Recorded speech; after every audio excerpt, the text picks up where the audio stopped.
اسی سال کے آغاز میں یعنی فروری کے مہینہ کی ایک تقریر کے اندر حضرت ابو جحیفہ رضی اللہ تعالی عنہ کی ایک روایت کا ذکر کیا گیا۔ حضرت مولا علی رضی اللہ تعالی عنہ سے ان کا مکالمہ ہو رہا تھا افضلیت سیدنا صدیق اکبر رضی اللہ تعالی عنہ کے موضوع پر۔ تو افضلیت صدیق اکبر رضی اللہ تعالی عنہ پر جو دلائل ہیں یا حضرت مولا علی رضی اللہ تعالی عنہ کے جو فرامین ہیں وہ تواتر تک پہنچے ہوئے ہیں، اس میں کسی طرح کی کوئی کمزوری نہیں ہے۔ لیکن اس تقریر کے اندر جو مکالمے میں ابو جحیفہ موجود ہیں تو غلطی سے ابو جحیفہ جو ہے ان کا اس مکالمے کے اندر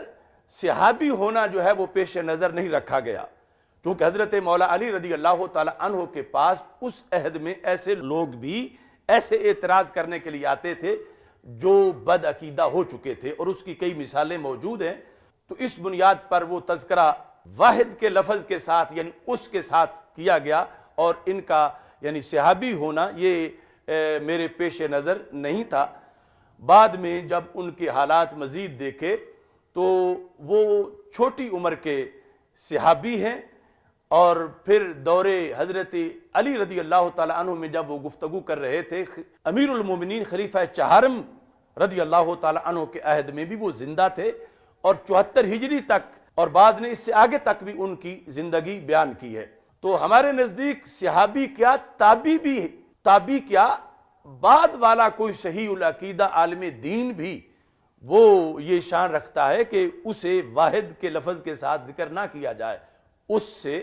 یا وہ کہتا ہے بلکہ ان اور جمع کے صیغے کے ساتھ ذکر کیا جائے۔ تو یہ یعنی جو ساری وہ گفتگو ہے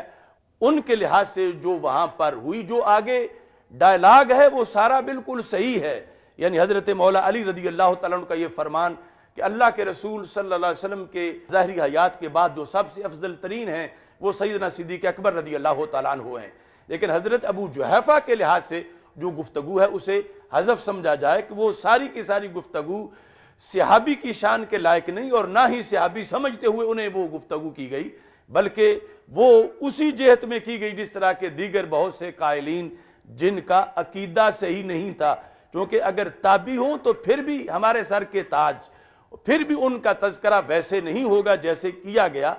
اور وہ تو صحابی ہیں، صرف اس طرح کہ ان کا صحابی ہونے کے لحاظ سے تعین یہ راجع نہیں تھا اس وقت ذہن میں، اور باقی قرائن جو ہیں وہ سامنے تھے، تو وہ گفتگو تھی۔ باقی وہ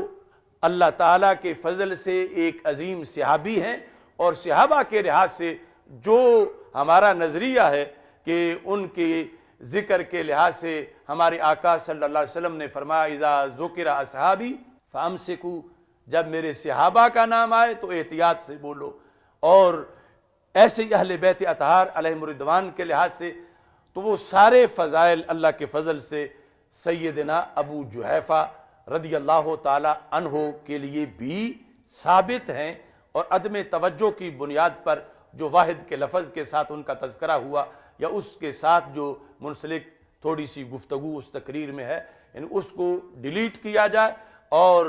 صحابی جان کے جب کوئی ان کی شان کے مطابق لفظ نہیں بولتا تو وہ شرعی طور پر اس پر بڑا مواخذہ ہے۔ اور ہم سب کو یعنی اہل بیت اطہار علیہم الرضوان اور صحابہ کرام رضی اللہ تعالیٰ عنہم، اور یہاں تک کہ جو بعد کے اولیاء ہیں، امت کے مجتہدین ہیں، ائمہ ہیں، سب کے لحاظ سے ان آداب کو پیش خاطر رکھنا ہوگا۔